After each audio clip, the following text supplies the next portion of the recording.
Donald Trump, he himself is out there doing a press conference for over an hour and taking all questions. I think that's impressive. Anyway, he weighed in on just exactly when he thinks Kamala is going to implode because you know what? Nobody really knows who she is, and there's not a lot of time to find out. Watch. Well, she's a woman. She represents certain groups of people, but I will say this. When people find out about her, I think she'll be much less. And I see it right now. I see her going way down to the polls now. Now that people are finding out that she destroyed San Francisco, she destroyed the state of California along with Governor Gavin Newsom. He's been a terrible governor, terrible. But they did it together. And she was early. I mean, she was the first of the prosecutors, really. You know, now you see Philadelphia, you see Los Angeles, you see New York, you see various people that are very bad. But she was the first of the bad prosecutors. She was early. Oh, it's going to end. The honeymoon period's going to end. Look, she's got a little period. She's got a convention coming up. It's about policy. It's not about her. I think she's incompetent because I've watched her. She destroyed California. She destroyed San Francisco. Everything she's touched has turned to bad things. I'm not going to use foul language, but everything she's touched has turned bad. She's incompetent. The reason she's not doing what I do, and she's not doing what she should be doing, she won't even do interviews with friendly people because she can't do better than Biden. Now, he had a reason for not doing well, and he was never, 25 years ago, the sharpest or brightest bulb in the ceiling. That I can tell you, okay? He wasn't. But he could do interviews at least. Not lately, he couldn't, perhaps.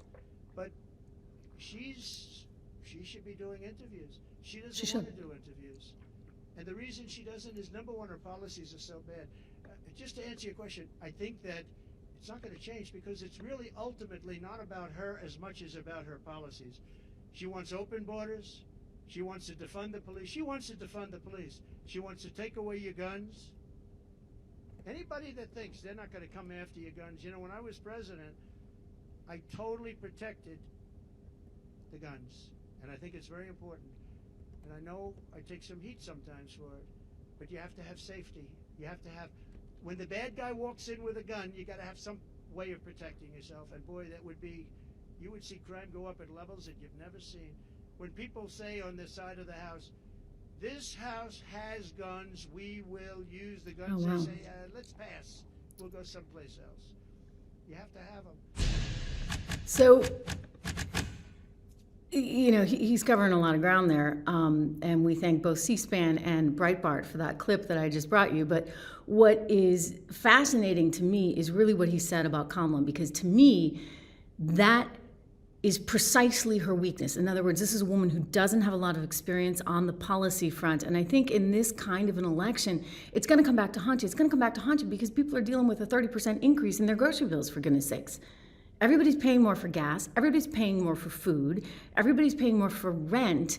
And there's no indication that that's going to change anytime soon. I mean, let's face it. Everything you see indicates that inflation is going to get worse before it's going to get better. I have more to play for you on Trump and Kamala.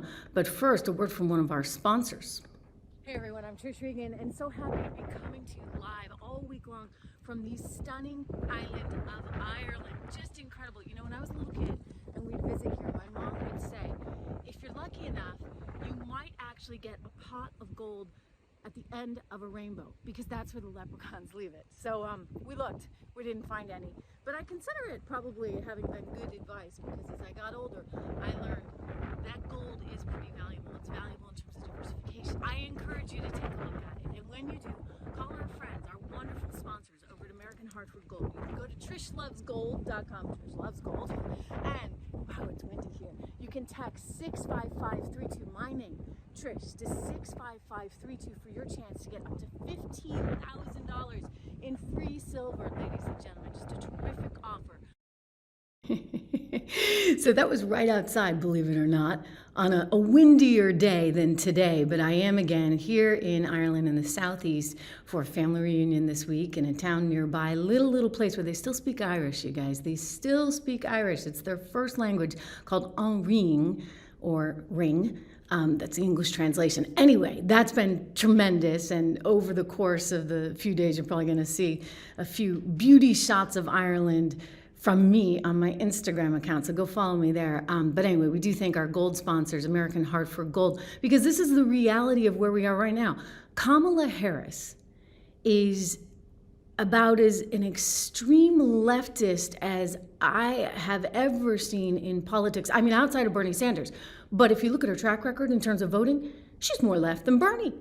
I mean, so I'm kind of looking at this saying, I don't think this is a good scenario, if you would, for our economy. We don't want a redistribution of wealth. We don't want to tax everyone to death. We don't want to bog down all new business owners with tons of bureaucracy and red tape. And yet this is exactly the kind of mentality that Kamala comes with. In fact, she kind of let loose on this.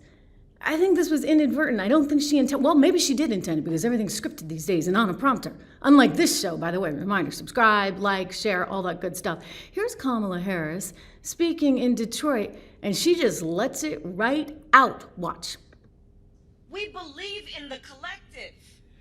We're not falling for these folks who are trying to divide us, trying to separate us, trying to pull us apart. That's not where the strength lies. Excuse me? Anyway, you heard the word collective, did you not? Yeah, it's an interesting choice of words, shall we say. You know, the collective, or a collective. That's kind of straight out of the socialist economic playbook, thank you very much. But she said it. Okay, so she said it. You got to watch her. You got to watch for all of these things right now, because I think we're in a very fragile spot economically. We're in a fragile spot in terms of our national security, in terms of our border, and yet she represents a whole bunch of things that would take us in a really negative direction. And that's a big concern, a huge concern, obviously, of mine. But Kamala Harris is very much a socialist. And now the good news is her campaign's being put on defense. They're running around trying to play defense because they got themselves a lemon, shall we say, a lemon, courtesy of Tim Walz, governor of Minnesota. My gosh, this guy out there bragging about his military career, which he somehow decided to inflate along the way. Hello, everyone. I'm Congressman Tim Walz. It's a real honor to be able to pay tribute to the 34th Red Bull Infantry Division and to your families and friends as you prepare to deploy in support of Operation Iraqi Freedom. As a 24-year veteran of the National Guard and the Red Bull Division and a retired Command Sergeant Major, I'm especially proud of you. You are continuing a long and great tradition of service by the citizen soldiers of the 34th, a tradition symbolized by the fact that I'm going to stop it for a second. Did you hear what he said? Let's go back. Long and great tradition of Whoops, right here. Retired Command Sergeant Major, I'm especially proud of you. Okay, so that's not actually true. That's what's kind of interesting here. When I said he was inflating, I really and truly was not kidding. Ladies and gentlemen, let's get the real story, okay? Let's talk about what he really was. I mean, how do you say this for 24 years in politics and nobody figures it out?